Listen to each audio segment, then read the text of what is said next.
Darryl, man, can you tell me about your very first real estate deal, that single family home you wholesaled out in North Carolina? Yeah, sure. It was a deal I found off of Craigslist. Believe it or not, this was like 2015.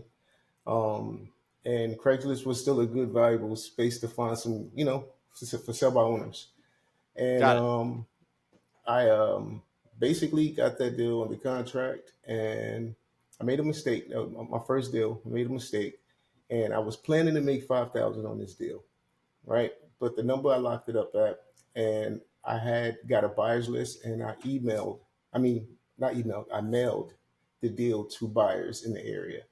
Got a call back from a buyer who had plenty of property. He was interested. I went out there to see it. It's about an hour away from me, from where I lived.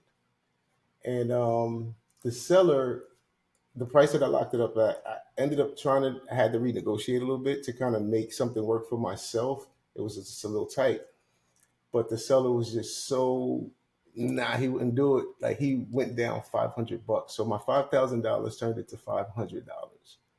But it being my first deal was proof of concept for me. Got it. So you did it. It didn't make a ton of money, but once you saw it was possible, you knew that that could be another thing you could do again, right? And do it right, not make any mistakes. My second check was 5,000. So, okay, gotcha. How did you actually find, okay, you found it on Craigslist, and they just listed their own house on Craigslist. It was the owner just said, hey, I want to sell this house, but I don't want to pay an agent. So here it is on Craigslist. Back then, you found a lot of that, and you could just go on Craigslist and type in investors, and you'll see all these for sale by owners having, their properties needed work, and they was looking to Yeah. sell it themselves.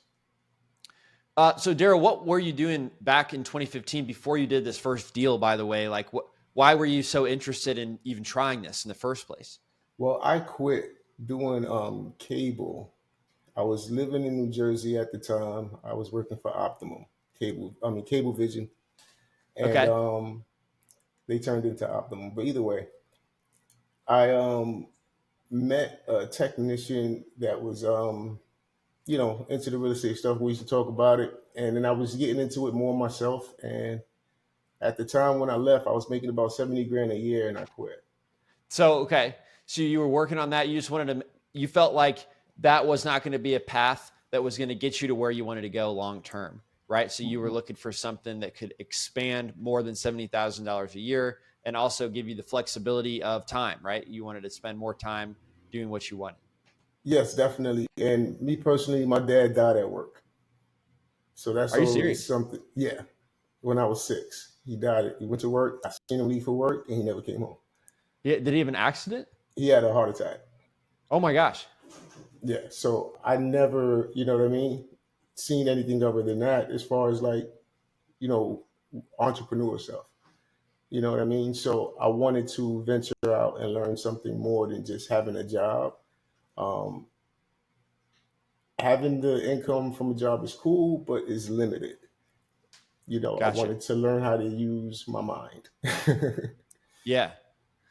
Dude, I totally respect that. If you don't have a challenge, then, and you don't feel like you're growing, it can be a very depressing feeling. And it Correct. feels like you don't have a purpose. I've definitely spent different times in my life feeling that way. It sounds like that may be what you're describing as well. Yeah, definitely, definitely. So once you did that first deal, like then what happened? I mean, I kept going at that point. I was trying different marketing methods, of course, but the one I ended up having a lot of success with was cold calling. Okay. So, I mean, I eventually, hired cold callers to help me and stuff like that. But as I told you, my background had no type of business knowledge. And so I was learning on my own. I paid some mentor programs and stuff like that to help me along the way. That's how I did the seller finance deal with some information I got from that. So I just kept going. You know what I mean? Yes. So we normally talk about wholesaling on this podcast. That's where you make a finder's fee for finding a rundown, underpriced house, pass it to an investor who put the money into it, make it all pretty, but you get the finder's fee, right? That's like you assign your purchase agreement to the end up buyer, and they pay you a fee for the privilege of doing that. Yeah. But now you said you did a seller finance deal, right? So this was somebody who was willing to let you just make payments to them, right? You have to qualify for a loan, whatever, but you get to own, control that property. And then Correct. you just pay them a certain amount every month until their loan that they drew up, wrote down on paper is paid off, right? So you Yep. bought that. It was a 12 unit, you said. Correct. And what year did you buy that? I bought it July of 2020. Okay, got it. And then you sold it a couple years later, right? Yeah. So Okay, it's why the did you sell it, by the way? well, at that time, I didn't have the knowledge to acquire the money necessary to fix it up. And as I told you, it being a seller finance, it was cash flowing from the day after I bought it. So, I mean, that month, July, I bought it. That next month in August, I had got a check for $4,500, and I was giving the seller about 1,700 of that. Now, I made my own payments, interest rates, and all that, and I wasn't as savvy to do it now. I know how to do it better, but I kind of had made my payments a little too high on that place. But it was kind of a gift and a curse at the same time, because when it came time to sell it, I paid down so much. You know what I mean? So I was able to still come out okay on the sell, and I mean, the original price that we locked it up for and was 150,000, Got it. which was unreal. It's like for 12 That's units, unreal 100. for 12 units. I mean, Yes, that's this pretty crazy. It's like North 20,000 a unit or 10,000, right? It's like 10,000 a unit. North Wilkesboro, North Carolina, and I Got it. found this deal doing postcards. And nice old lady, um, and she called me up and we built a great relationship. You know what I mean? And at the end of the day, she was happy. She didn't have to deal with the property no more, and she got her money. She lived close to it, so her land was like not too far from it. But Yeah. like, she was just getting too old to deal with the tenants and the headaches that was coming along with it. Got it. So you said you didn't know how to fix it up then, but you know that now? Yeah, I mean, I knew I could have borrowed against it. I didn't know then, but know now I could have borrowed against the equity I had in that thing, Got it. and I didn't, think to do so or know to do so at that time. So do you primarily do those types of deals now, or do you do primarily wholesaling now? Wholesaling is something I think I will always do because that's where I started from.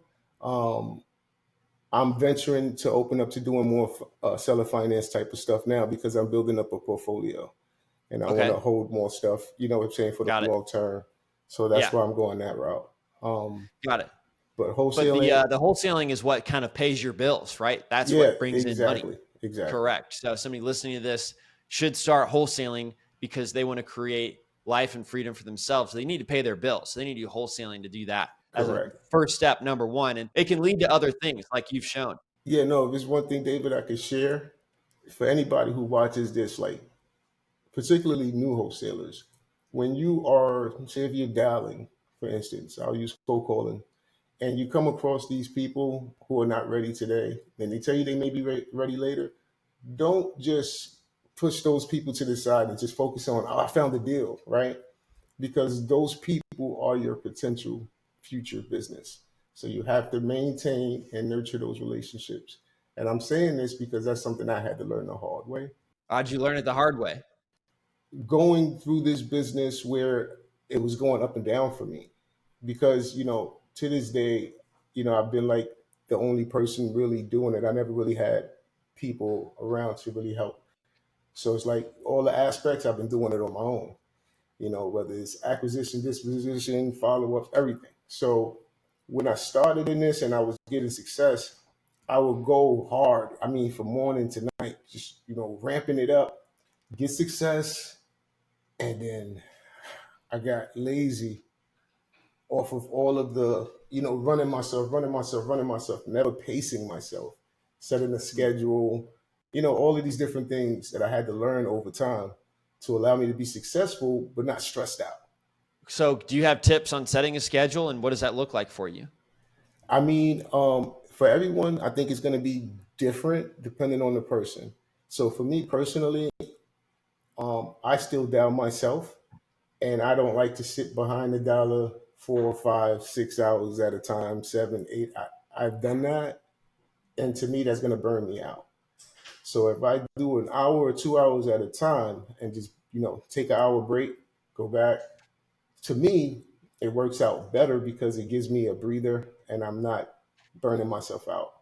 Um, as long as I reach a quota, I set a quota for my day. I want to have at least 20 to 25 conversations, like legit conversations, whether they're interested or not interested, but I want to talk to the person, right? And I'm looking to at least add 3 to 5 follow-ups into my system every day.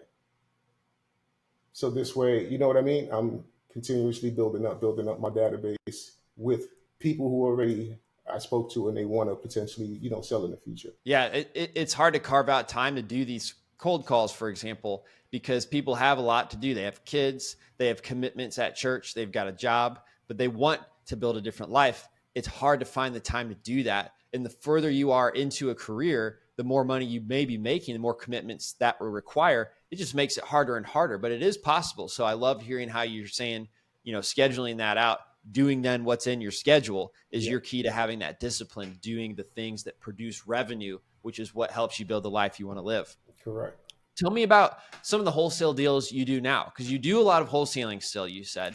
So what's like an average assignment fee that you make now? Well, right now we're in a whole new market. We started back in May, and right now in this market, your average is going to be between 10 to 15, um, unless you hit a home run. But we're searching for those. Um, Now, in my market where I live in North Carolina, it all depends because the prices are so much higher here. So from here, it would be 20 to 40 in this area, like in the Raleigh area. 20 to 40,000 per deal? Yeah. How do you make $20,000 like that? It's been in Durham, and Raleigh. It's been crazy. Okay. Yeah, the market there has gone up quite a bit. There's been a lot of appreciation. So typically when you do have higher price markets, if you're making, 15% as the wholesale fee, the wholesale fee will go up too, right? So, but sometimes the marketing to get those deals also goes up when the profit goes up. So what's how much marketing are you doing to find like one deal, for example? Right now, I mean, I don't have all of my numbers in front of me to kind of like, it's just a lot of cold calling.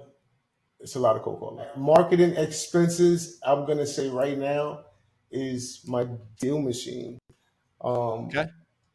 and which is a great thing because before having DealMachine, I spent over $1,000 on skip tracing alone this year. Right. And then the DealMachine, you get the unlimited contact info, Exactly. So that saves a lot. It saves a which lot. starts at $100 a month, Yeah, correct. 119. And with the unlimited license for dialing, I would recommend if anybody's going to dial with the service, it's more cost effective to get the unlimited. Right. Yeah. Yeah. If you do over 1,000 calls in a month, which you need to do if you want to get a deal or more, you need to Exactly. do at least you need to be doing at least that much, which is not difficult. I'm just doing a cold calling challenge. It just takes discipline to block out the time and actually do the calls. Yeah, and I mean, outside the calls, I'm gonna stress those follow ups, man. And I know I've heard it before, and it flew over my head for a while, you know. But those follow ups are very important. For sure. Yeah. So 1,000 calls, I would say in 1 hour of calling, I can do about 170 calls. A lot of them don't Hmm. answer. I'll leave a voicemail and maybe 5 or 6 will answer. And maybe one will be kind of interested. So just as a ballpark there. So if you want to do 1,000 calls, it would take about 8 hours in a a month's time frame basically of calling. And if you're doing that much, then it's worth the $99 unlimited license, right? On there. Exactly. So just for somebody listening, that's a bit of the breakdown and commitment required to get a deal. So that's great. Do you have a partner in your business or do you do it all alone? Well, as far as my wholesale business, it's just me. Okay. I like I do that. have a That's good. Yeah, I do have a friend of mine. He's actually a GC. He's a realtor. He's a flipper, and we have a real good relationship. So we've known each other for some years, but haven't really done business. So we both of us want to start building. So that's something well, I've been looking for opportunities for. Got it. Well, do you have a social media, Darryl, where people could find you? Yes, spanking new real estate. I do music and real estate. Awesome.